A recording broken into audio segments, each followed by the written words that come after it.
It hurts. What? It hurts. That was after 5 minutes. It's Big Meat, devastation. where you at? I'm not. I'm quiet as a mouse. Yes. Sure are.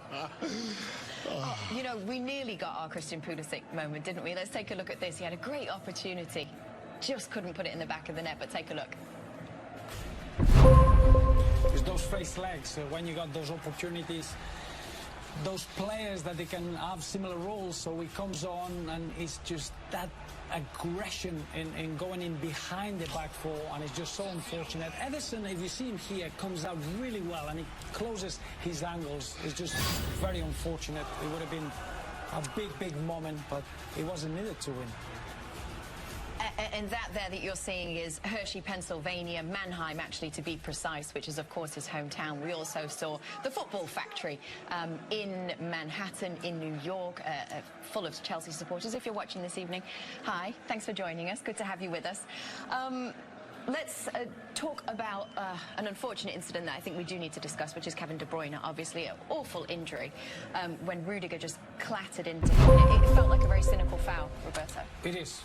When you see it at the beginning, you're thinking, oh, that's a clash of heads. And you see Rudiger now is holding his head, and Kevin is in a really bad state. And Kevin is not a player that he goes down for no reason. And you can see the pain, is a swollen eye. And for me, Rudiger is very fortunate. Because when you look at the replay, there is no clash of heads.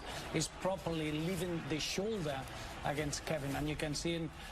He looks more concussion, and we'll see the state of that. But that leaves me a huge bad sour taste, because Rudiger holding his head is almost that he wants to show that he's hiding something. For me, it was excessive force and reckless, and it should have been a red card.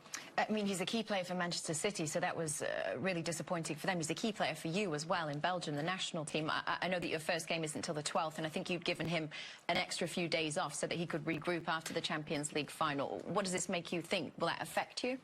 Well, it makes me feel devastated for him, because I know how hard he's worked in his career, and to come off in a Champions League final through that action is really hard to take.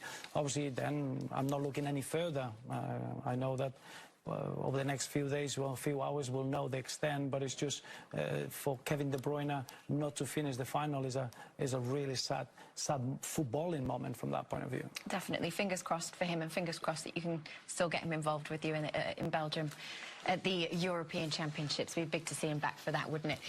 Listen, we've got plenty more Champions League coverage coming up for you. Next here on CBS, it is the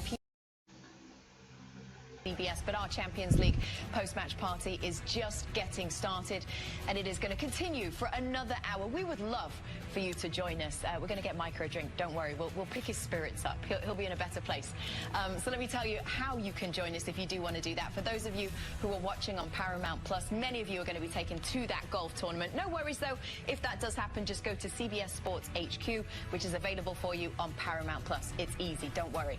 Now, for those of you watching on CBS, we do have two options. You can head over to CBS Sports Network right now, or go to CBS Sports HQ, which is available for you free in the CBS Sports app. Join us. We'll look forward to it. See you in a minute. How many CBS channels are there?